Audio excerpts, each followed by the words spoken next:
Mi corazón latía tan fuerte que pensé que se me iba a salir del pecho. Ahí estaba yo, parado en la recepción del edificio más lujoso de San Paulo, con mi ropa empapada en sudor y las manos temblorosas, mientras el recepcionista marcaba un número que cambiaría mi vida para siempre. «Señor Mendoza, hay aquí un joven que dice que usted lo está esperando», dijo con una voz que sonaba lejana por los nervios que tenía. No podía creer lo que estaba pasando. ¿Cómo era posible que el anciano tembloroso al que había defendido 3 días atrás fuera...? Pero mejor empiezo desde el principio.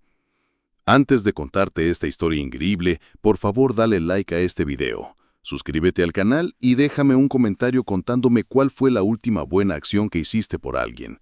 Tu apoyo realmente me ayuda a compartir más historias como esta. Era un martes por la tarde, cuando mi vida cambió para siempre. Acababa de salir de otra entrevista de trabajo fallida, la quinta esa semana, y caminaba por las calles del centro de San Paulo con esa sensación pesada en el estómago que ya conocía demasiado bien. Mis zapatos gastados hacían un ruido húmedo contra el pavimento mojado por la lluvia que había caído toda la mañana. Iba perdido en mis pensamientos, calculando mentalmente cuánto dinero me quedaba para el resto del mes, cuando escuché unos gritos que me helaron la sangre. Era la voz de un anciano, quebrada por el miedo. «Por favor, no me hagas daño. Es todo lo que tengo». Al levantar la vista, vi una escena que me partió el corazón.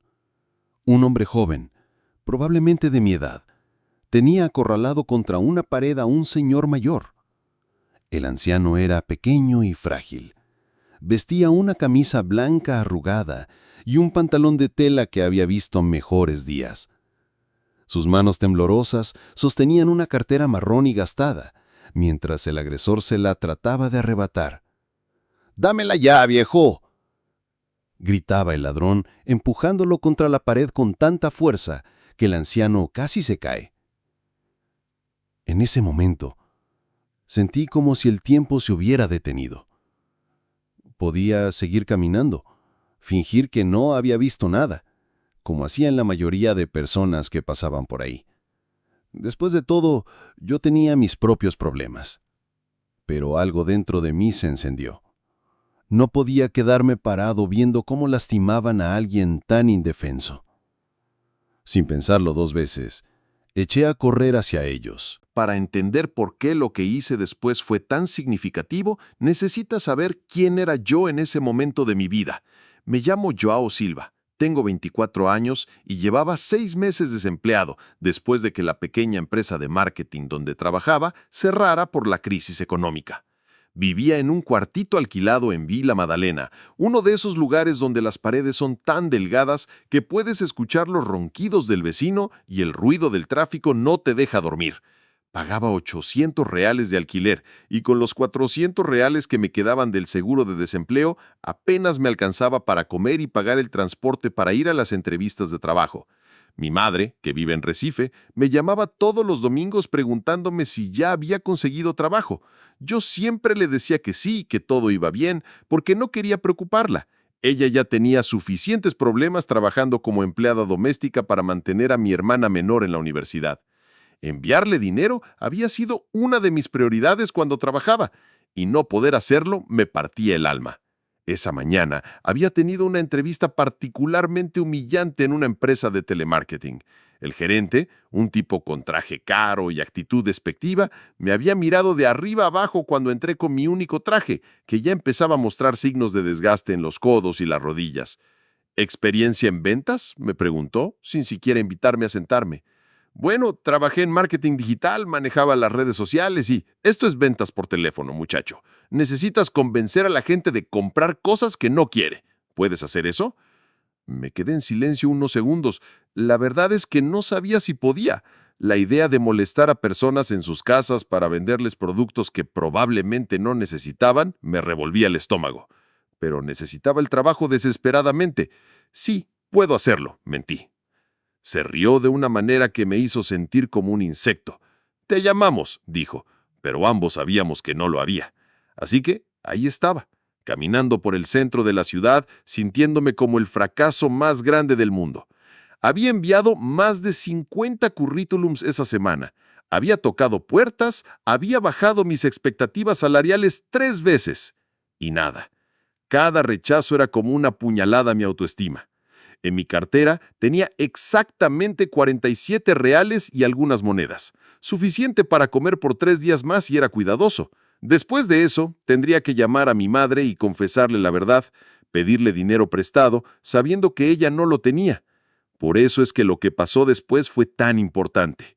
Porque en ese momento, cuando ni siquiera podía ayudarme a mí mismo, cuando cada real contaba, cuando mi futuro se veía más negro que nunca, decidí ayudar a alguien más.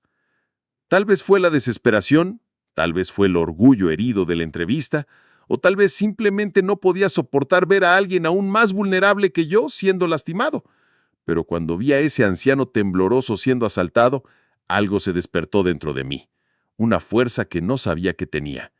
Y corrí hacia el peligro sin pensarlo 2 veces. «Oye, déjalo en paz», grité mientras corría hacia ellos, mi voz resonando en la calle semivacía. El ladrón se volteó sorprendido. Era más alto que yo, con músculos marcados bajo una camiseta negra ajustada y tatuajes que le cubrían los brazos. Sus ojos tenían esa mirada vidriosa que reconocí inmediatamente. Había crecido en un barrio donde esa mirada significaba drogas y peligro.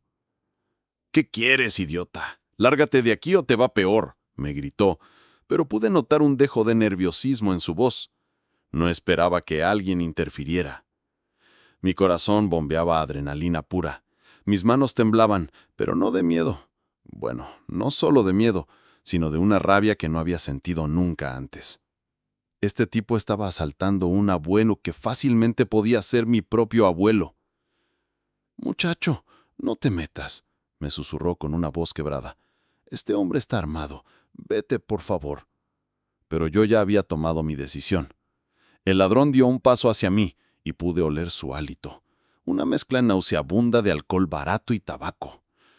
Sus pupilas estaban dilatadas y se movía con esa agresividad errática típica de alguien bajo la influencia de alguna droga.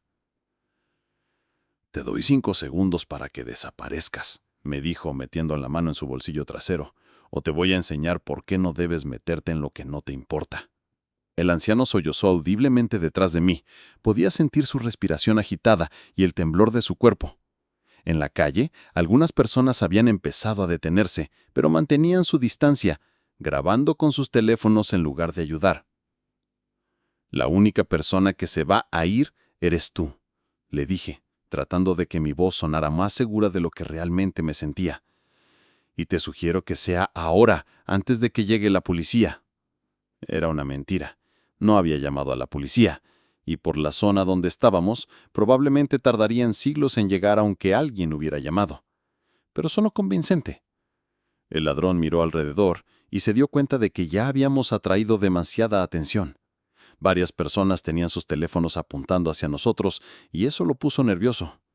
«Esto no se queda así», me dijo, pero ya empezaba a retroceder. «Te voy a recordar, cara de niño, y al viejo también». Soltó una maldición que no voy a repetir y se alejó caminando rápido, volteándose varias veces para mirarnos con odio. Solo cuando desapareció entre la multitud me di cuenta de que había estado conteniendo la respiración. Me volteé hacia el anciano, que seguía temblando contra la pared. Sus anteojos estaban tan torcidos que casi se le caían, y las lágrimas habían dejado rastros húmedos en sus mejillas arrugadas. «¿Está bien, señor?», le pregunté suavemente, extendiendo mi mano para ayudarlo a estabilizarse. Él me miró con esos ojos azul grisáceo, llenos de una gratitud tan profunda que me removió algo por dentro. Tomó mi mano con las suyas, que estaban heladas y temblorosas, y se las sentía tan frágiles como hojas secas. «Gracias, muchacho, muchas gracias», me dijo con una voz quebrada por la emoción. «No sé qué hubiera pasado si no hubieras...». No pudo terminar la frase. Se echó a llorar de una manera que me partió el alma. No eran lágrimas dramáticas, sino ese llanto silencioso de alguien que ha tenido mucho miedo y ahora se siente aliviado. Tranquilo, tranquilo, le dije, ayudándolo a enderezar sus anteojos. Ya pasó. Ese tipo no va a volver. Pero mientras decía eso, me fijé en su estado. Su camisa blanca estaba manchada de tierra, por donde el ladrón lo había empujado contra la pared. Tenía un rasguño en la mano derecha que sangraba un poco, y noté que cojeaba ligeramente cuando trató de caminar. «Está lastimado, señor», le dije, señalando su mano. «¿Le duele la pierna?» «No es nada, no es nada», insistió, pero era obvio que sí le dolía. «Solo necesito llegar a casa. Vivo cerca de aquí». Miré a mi alrededor. Estábamos en pleno centro de Sao Paulo, a las 3 de la tarde, rodeados de edificios comerciales y oficinas. No era exactamente un barrio residencial. «¿Dónde vive, señor?» «A unas cuadras de aquí», me dijo señalando vagamente hacia el sur. «Puedo caminar, de verdad». Pero cuando dio 2 pasos, su cojera se hizo más evidente. Se apoyó contra la pared otra vez, claramente con dolor. «No, señor, no puede caminar así», le dije con firmeza. «Déjeme ayudarlo». En ese momento, tomé una decisión que, sin saberlo, cambiaría mi vida para siempre. Saqué mi teléfono y abrí la aplicación de Uber. Tenía exactamente 47 reales en mi cartera, mi presupuesto de comida para los próximos 3 días, pero no podía dejar a ese anciano herido tratando de llegar a su casa cojeando. «¿Qué haces, muchacho?», me preguntó notando que estaba pidiendo un carro. «Le voy a pagar un Uber para que llegue seguro a su casa», le dije tratando de sonar casual, como si no fuera gran cosa. «No, no, no, no puedes hacer eso», protestó, agitando sus manos temblorosas. «Yo no tengo cómo pagarte. Ese hombre me quitó todo el dinero que traía». «No se preocupe por eso, señor. Es lo correcto». La verdad es que el Uber iba a costar probablemente 15 o 20 reales, dependiendo de qué tan lejos viviera. Eso significaba que me quedarían menos de 30 reales para toda la semana. Tendría que comer arroz y frijoles nada más, tal vez algunas bananas. Pero mirando a este hombre frágil y asustado, no podía hacer otra cosa. «¿Cómo te llamas, hijo?», me preguntó mientras esperábamos. «Joao. Joao Silva». «Yo soy Carlos», me dijo, extendiendo su mano temblorosa. «Carlos Mendoza. Y nunca voy a olvidar lo que hiciste por mí hoy». Cuando llegó el Uber, lo ayudé a subirse al asiento trasero. Le dije al conductor la dirección que Carlos le había dado. Jardines, una zona que me sorprendió un poco porque era bastante cara para alguien que parecía tan humilde. «Cuídese mucho, don Carlos», le dije antes de cerrar la puerta. «Dios te bendiga, Joao. Eres un ángel». Mientras veía el carro alejarse, revisé mi teléfono. El viaje había costado 18 reales. Me quedaban 29 reales para el resto de la semana. Pero por alguna razón, me sentía más rico que nunca. Los siguientes 3 días fueron los más difíciles que había vivido en mucho tiempo. Con solo 29 reales en el bolsillo, tuve que convertirme en un experto en supervivencia urbana. El miércoles por la mañana fui al mercado municipal y compré 2 kilos de arroz, 1 kilo de frijoles negros, 6 huevos y 3 bananas. Total, 24 reales. Me quedaban 5 reales para emergencias. Mi plan era hacer que esa comida durara hasta el lunes, cuando esperaba recibir una respuesta de al menos una de las empresas donde había entrevistado. Pero mi estómago tenía otros planes. El jueves por la tarde, después de otra entrevista fallida, esta vez en una tienda de ropa donde me dijeron que necesitaba mejor presencia, llegué a mi cuarto con un hambre que me dolía físicamente. Había desayunado solo 2 huevos revueltos y un poco de arroz, y no había almorzado nada. Mientras cocinaba mi ración de arroz y frijoles, otra vez, mi teléfono sonó. Era mi madre. «Hola, mijo. ¿Cómo estás? ¿Ya conseguiste trabajo?». Su voz sonaba cansada. Probablemente acababa de llegar de limpiar casas todo el día. «Hola, mamá. ¿Todo bien por acá? Todavía estoy en el proceso de selección en varias empresas», mentí, revolviendo los frijoles en la olla pequeña y barata que tenía. «Qué bueno, hijo. Tu hermana me preguntó si le podías ayudar con los libros para el próximo semestre. Cuestan como 300 reales. Se me hizo un nudo en la garganta. ¡300 reales! Yo tenía 5. Claro, mamá. La semana que viene le transfiero el dinero. Mentí otra vez, cerrando los ojos y apoyándome contra la pequeña encimera de mi cocina. Eres el mejor hijo del mundo, Joao. Te amo mucho. Yo también te amo, mamá. Cuando colgué, me quedé ahí parado en mi cocina diminuta, oliendo el arroz que se cocinaba y sintiendo el peso de mis mentiras como una piedra en el pecho. No solo no podía ayudar a mi hermana, sino que probablemente tendría que pedirle dinero a mi madre pronto si no conseguía trabajo. El viernes fue peor. Me desperté con dolor de cabeza por la falta de comida. Solo había cenado un plato pequeño de arroz la noche anterior para que durara más. Tenía una entrevista a las 10 de la mañana en una empresa de limpieza y necesitaba estar presentable. Me duché con agua fría porque no tenía gas para calentar el agua. Otra cuenta que no había podido pagar. Me puse mi único traje, que ya empezaba a oler a desesperación y sudor nervioso por todas las entrevistas fallidas. En el camino a la entrevista, pasé por la misma calle donde había ayudado a don Carlos 3 días antes. Me detuve un momento en el lugar exacto donde todo había pasado y me pregunté si había hecho lo correcto. 18 reales. Ese era el costo de hacer lo que consideraba correcto. 18 reales que ahora me hacían falta desesperadamente. Pero entonces recordé la cara de don Carlos cuando ese tipo lo tenía acorralado. El terror en sus ojos azul grisáceos, sus manos temblorosas, su voz quebrada agradeciéndome. No me arrepentía. 1000 veces volvería a hacer lo mismo. La entrevista fue un desastre. El gerente era un tipo grosero que me hizo preguntas humillantes sobre por qué llevaba tanto tiempo desempleado, y al final me dijo que me llamarían, pero su tono dejaba claro que no lo harían.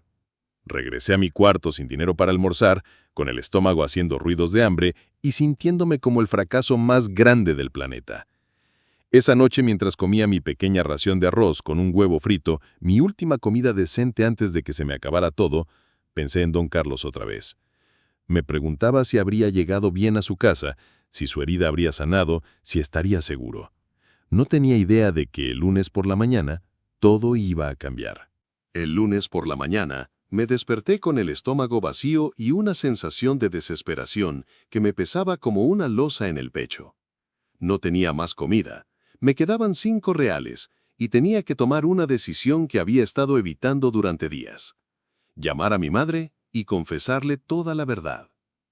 Pero antes de hacer esa llamada que me destrozaría el orgullo, decidí intentar una última cosa. Había visto un anuncio en Facebook sobre una oportunidad de trabajo como repartidor en el centro de la ciudad. No era lo que había estudiado, no era lo que quería hacer, pero era trabajo honesto y necesitaba dinero urgentemente. Me puse mi traje por última vez. Si conseguía el trabajo de repartidor, no lo iba a necesitar más, y tomé el metro hacia el centro. Durante el viaje, practiqué mentalmente lo que le iba a decir a mi madre. «Mamá, necesito contarte algo». La empresa de delivery estaba en un edificio comercial en pleno corazón financiero de São Paulo. Cuando llegué, había una cola de por lo menos 20 personas esperando para la misma entrevista. Todos parecían estar en situaciones similares a la mía. Hombres jóvenes con ropa gastada y esa mirada desesperada que ya conocía muy bien. Después de esperar 2 horas bajo el sol, finalmente fue mi turno. El proceso fue rápido y humillante. Verificaron mis documentos, me tomaron fotos y me explicaron las condiciones del trabajo. 12 horas diarias, 6 días a la semana, pagando por comisión. Si trabajaba duro, podía ganar entre 800 y 1.200 reales al mes. No era mucho, pero era algo. ¿Puedes empezar mañana?, me preguntó la supervisora, una mujer de mediana edad con expresión cansada. Sí, sin problema, respondí, sintiendo una mezcla de alivio y derrota. Necesitas una mochila térmica y un celular con GPS. La mochila la puedes comprar aquí por 150 reales o conseguir una usada en el Mercado Libre. 150 reales. Dinero que no tenía. ¿Puedo descontarla de mi primer sueldo?, pregunté, sintiendo cómo se me encendían las mejillas de vergüenza. Me miró con una mezcla de fastidio y compasión. No, muchacho, necesitas traer tu equipo completo para empezar. Salí del edificio sintiéndome completamente derrotado. Tenía una oportunidad de trabajo, pero no tenía dinero para comprar lo que necesitaba para trabajar. Era como una pesadilla kafkiana. Caminé sin rumbo por las calles del centro tratando de procesar lo que acababa de pasar, cuando de repente escuché una voz familiar. ¡Joao! ¡Joao Silva! Me volteé y no podía creer lo que veía. Ahí estaba don Carlos, pero no se parecía en nada al anciano frágil y asustado que había ayudado 5 días atrás. Vestía un traje gris oscuro impecable, zapatos de cuero que brillaban bajo el sol y llevaba un maletín de piel que se veía más caro que todo mi guardarropa junto. Sus anteojos ya no estaban torcidos y su cabello blanco estaba perfectamente peinado hacia atrás. Se veía próspero, elegante, completamente diferente.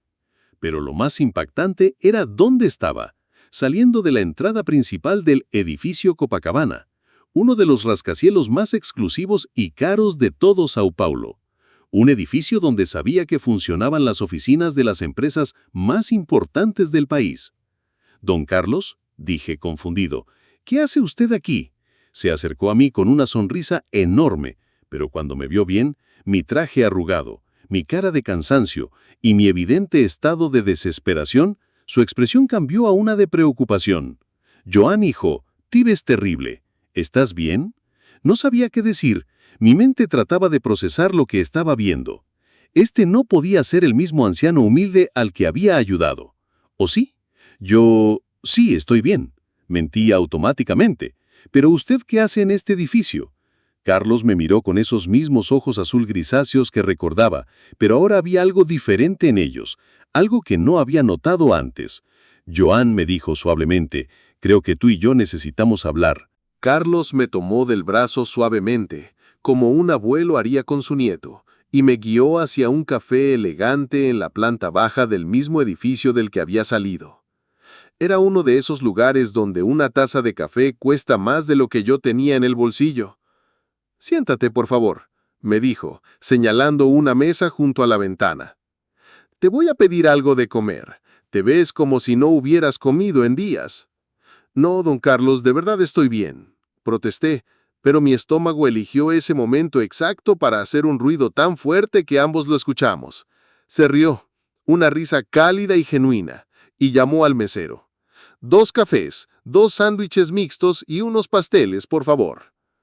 Mientras esperábamos la comida, me estudió con esos ojos azul grisáceo que ahora me parecían diferentes, más agudos, más inteligentes de lo que había notado antes. «Joao», comenzó, juntando las manos sobre la mesa. «Primero quiero agradecerte otra vez por lo que hiciste el martes pasado. No solo me salvaste el dinero, me salvaste de algo mucho peor». «No fue nada, don Carlos. Cualquiera hubiera hecho lo mismo». «No», dijo firmemente, moviendo la cabeza. «No cualquiera. De hecho, pasaron al menos 10 personas antes de que llegaras tú, y todas siguieron de largo. Pero tú no solo te detuviste, gastaste tu propio dinero para asegurar que llegara a casa seguro». ¿Cómo sabía él cuánto había costado el Uber? Le había dicho al conductor que yo pagaría, pero Carlos estaba en el asiento trasero. A menos que... «Y ahora», continuó, «necesito ser honesto contigo sobre quién soy realmente». Llegó la comida y Carlos esperó a que el mesero se fuera antes de continuar. Me hizo un gesto para que comiera y mi hambre venció a mi curiosidad. Di una mordida al sándwich y casi gimí de placer. Llevaba días sin comer algo tan bueno. «El martes pasado», dijo Carlos mientras yo comía, «no era una coincidencia que estuviera en esa calle. Había ido a ver una propiedad que estoy considerando comprar, un edificio completo de apartamentos. Me detuve a medio bocado. ¿Comprar un edificio completo? Verás, Joao, a mis 73 años he aprendido que la mejor manera de conocer realmente a las personas es cuando creen que no tienes nada que ofrecerles. Cuando me visto así», señaló su traje elegante, «la gente me trata de una manera. Cuando me visto como me vestía el martes, me tratan de otra». «No entiendo», dije, aunque empezaba a entender demasiado bien. Carlos sonrió y sacó su billetera. No la cartera gastada y humilde de 5 días atrás, sino una billetera de cuero fino. De ella sacó una tarjeta de presentación y me la pasó. Carlos Eduardo Mendoza Silva, presidente y fundador, Grupo Mendoza, Desarrollo Inmobiliario e Inversiones. Leí la tarjeta 3 veces antes de que las palabras realmente penetraran en mi cabeza. Conocía ese nombre.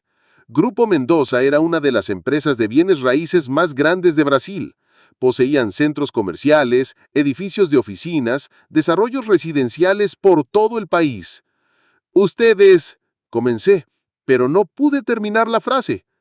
Soy el dueño de aproximadamente el 40% de los edificios comerciales en esta zona del centro, dijo simplemente, incluyendo este edificio donde estamos sentados ahora y el edificio donde acabas de tener tu entrevista de trabajo como repartidor.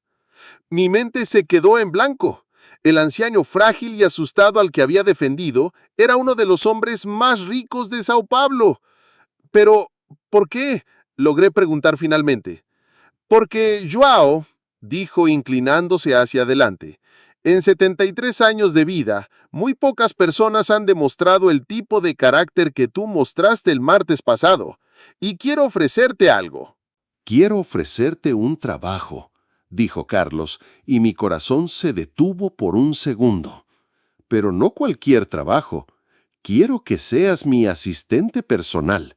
Te voy a enseñar el negocio de bienes raíces desde adentro. No podía hablar. Literalmente, no podían salir palabras de mi boca. El salario inicial es de 4.500 reales al mes, más bonificaciones. Continuó, como si estuviera hablando del clima. Y si demuestras el mismo carácter que mostraste conmigo, en 2 años podrías estar manejando tus propios proyectos. 4.500 reales.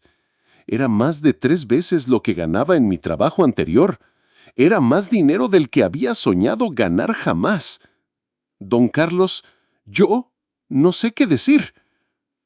Di que sí, me respondió con una sonrisa. Y deja de llamarme Don Carlos. En la oficina soy señor Mendoza, pero para ti soy Carlos. Las lágrimas empezaron a correr por mis mejillas sin que pudiera controlarlas. Pensé en mi madre trabajando como empleada doméstica, en mi hermana necesitando dinero para los libros, en los últimos meses de rechazos y humillaciones, en los 5 reales que tenía en el bolsillo. ¿Por qué?, logré preguntar entre lágrimas. ¿Por qué hace esto por mí? Carlos se inclinó hacia adelante y puso su mano arrugada sobre la mía. Porque hace 40 años, cuando era un joven constructor tratando de conseguir mi primer préstamo bancario, un anciano me ayudó cuando nadie más quiso hacerlo. Me enseñó que en los negocios, el carácter vale más que cualquier título universitario. ¿Y tú, Joao? Tienes algo que no se puede enseñar: un corazón bueno. Esa tarde, mientras caminaba de regreso a mi cuarto con un contrato de trabajo firmado en mi bolsillo y un adelanto de sueldo que Carlos había insistido en darme, pensé en lo extraña que puede ser la vida. 5 días atrás, había gastado mis últimos 18 reales en ayudar a un anciano. Hoy, ese mismo anciano había cambiado mi vida para siempre. Llamé a mi madre desde la calle, sin poder esperar hasta llegar a casa. «Mamá», le dije sin poder contener la emoción en mi voz, «tengo buenas noticias. Conseguí trabajo. Y sobre los libros de mi hermana, no te preocupes por eso nunca más». Ahora, 6 meses después, trabajo todos los días en ese mismo edificio donde me encontré con Carlos. He aprendido más sobre negocios, sobre la vida y sobre el poder de la bondad de lo que jamás imaginé posible. Y cada vez que paso por esa calle donde todo comenzó, me acuerdo de algo que Carlos me dijo. La vida tiene una manera curiosa de recompensar a quienes hacen lo correcto, incluso cuando parece que no tienen nada que ganar. A veces ayudar a alguien es la mejor inversión que puedes hacer en tu propio futuro.